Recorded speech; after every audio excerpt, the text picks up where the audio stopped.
नमस्कार। देखिए, कई बार कॉम्प्लेक्स टॉपिक्स को समझना थोड़ा मुश्किल लगता है ना? पर यहाँ हम इसी काम को आसान और दिलचस्प बनाते हैं। तो आज हम कुछ ऐसा ही करने वाले हैं। मान लीजिए भारत की नब्ज पर हाथ रखने वाले हैं। देश भर की जो सुर्खियां है ना, उनके जरिए हम उन कहानियों को समझेंगे जो भारत के आज और आने वाले कल की शक्ल बना रही हैं। तो चलिए शुरू करते हैं। आज हम 4 खास हिस्सों पर नजर डालेंगे। पहला, सेहत और सुरक्षा की क्या हालत है। फिर देखेंगे राजनीतिक मैदान में क्या चल रहा है। इसके बाद अर्थव्यवस्था की विरोधाभासी तस्वीर को समझेंगे।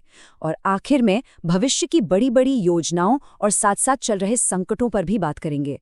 इससे हमें इस विशाल और हलचल से भरे देश की एक साफ तस्वीर मिलेगी। तो सबसे पहले बात करते हैं स्वास्थ्य और सुरक्षा की। ये ऐसे मामले हैं जो सीधे सीधे लोगों की जिंदगी से जुड़े हैं। और हमारी पहली कहानी वो हमें ले चलती है भारत के सबसे स्वच्छ शहर कहे जाने वाले इंदौर। इंदौर से एक बहुत ही दिल दहला देने वाली खबर आई है। ये एक बड़े पब्लिक हेल्थ क्राइसिस की तरफ इशारा कर रही है। हुआ ये कि पीने के पानी में सीवेज मिल गया और उसके वजह से एक नवजात की जान चली गई। आप सोच सकते हैं, ये दिखाता है कि समस्या कितनी गंभीर है। और ये संकट कितना बड़ा है, इसका अंदाजा आप इस आंकड़े से लगाइए। 200 से ज्यादा लोग अभी भी अस्पताल में हैं।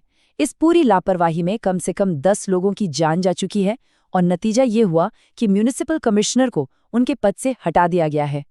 पब्लिक हेल्थ से हटकर अब जरा पर्सनल सेफ्टी की बात करते हैं। हिमाचल प्रदेश से एक और दुखद घटना सामने आई है और ये हमारे एजुकेशनल इंस्टीट्यूशंस मतलब हमारे कॉलेजों में सुरक्षा को लेकर बहुत बड़े सवाल खड़े कर रही हैं। अब ये जो घटना है ना, ये सिर्फ एक ब्लास्ट नहीं है, इसकी कई परतें हैं, एक उलझे हुए जाल की तरह। इसमें लोकल क्राइम भी है, ड्रग्स का कारोबार भी, और तो और इंटरनेशनल एस्पियोनाज यानी अंतर्राष्ट्रीय जासूसी के तार भी जुड़ते दिख रहे हैं, जैसा कि आप इन पॉइंट्स में देख सकते हैं। चलिए अब रुख करते हैं राजनीति के मैदान की तरफ। यहाँ सत्ता के लिए जो खींचतान होती है वो अक्सर काफी तनाव भरी और नाटकीय भी होती है। पश्चिम बंगाल में देखिए, वोटर लिस्ट्स को लेकर एक बड़ा विवाद छिड़ गया है।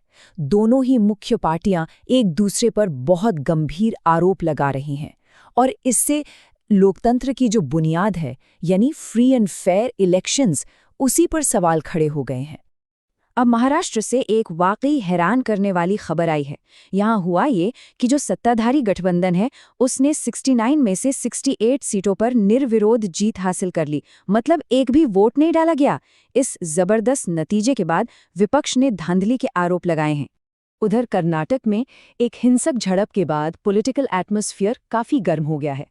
पार्टियां एक दूसरे पर इल्जाम लगा रही हैं और ये घटना स्टेट में पॉलिटिकल टेंशन को और हवा दे रही है। अच्छा, अब जरा अर्थव्यवस्था पर बात करते हैं। यहाँ एक बहुत ही दिलचस्प विरोधाभासी तस्वीर दिखती है। एक तरफ तो भारत नई ऊंचाइयां छू रहा है, पर दूसरी तरफ कुछ बहुत गहरी चुनौतियां भी जस की तस हैं। सबसे बड़ी खबर तो ये है कि भारत अब दुनिया की चौथी सबसे बड़ी अर्थव्यवस्था बन गया है। ये देश की बढ़ती इकोनॉमिक पावर का एक बहुत साफ संकेत है। लेकिन इस चमक के साथ साथ एक विरोधाभास भी है। देखिए, एक तरफ ज़ोमैटो और स्विगी जैसे डिजिटल प्लेटफॉर्म्स रिकॉर्ड तोड़ बिजनेस कर रहे हैं, वहीं दूसरी तरफ इन्हीं प्लेटफॉर्म्स के लिए जो लाखों लोग काम करते हैं, उनके अधिकारों और सोशल सिक्योरिटी को लेकर बड़े सवाल खड़े हो रहे हैं। और इस इकोनॉमिक ग्रोथ का एक स्याह पहलू भी है। जैसे जैसे डिजिटल ट्रांजैक्शंस बढ़ रहे हैं, साइबर फ्रॉड के मामले भी तेजी से बढ़ रहे हैं। अंदाजा लगाइए, पिछले 6 सालों में भारतीयों ने 53,000 करोड़ रुपए से ज्यादा इन घोटालों में गंवा दिए हैं। और आखिर में चलिए उन योजनाओं और दिक्कतों पर नजर डालते हैं जो भारत के भविष्य की दिशा तय कर सकती हैं। ये कहानियां देश के बड़े बड़े एम्बिशंस और जो चुनौतियां लगातार बनी हुई हैं, दोनों को दिखाती हैं। बुलेट ट्रेन जैसे बड़े बड़े प्रोजेक्ट्स भारत की तरक्की का सिंबल हैं, लेकिन ये टाइमलाइन देखिए, ये बताती है कि इन सपनों को हकीकत बनाने का रास्ता कितना मुश्किल है। प्रोजेक्ट में देरी हो रही है और लागत भी बेतहाशा बढ़ गई है। लेकिन जमीन से ऊपर अंतरिक्ष में एम्बिशंस और भी बड़े हैं। गगनयान मिशन भारत को ह्यूमन स्पेस एक्सप्लोरेशन में एक बड़ा प्लेयर बनाने के लिए पूरी तरह तैयार है।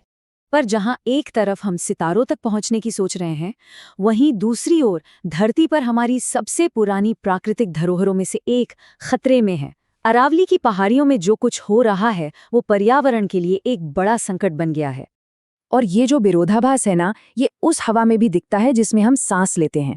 एक तरफ दिल्ली ने पिछले 8 सालों में अपनी सबसे साफ हवा रिकॉर्ड की, लेकिन इसके बावजूद सच ये है कि साल के ज़्यादातर दिन यहाँ की हवा खराब कैटेगरी में रहती है, जो लाखों लोगों की सेहत के लिए रोज़ की एक चुनौती है।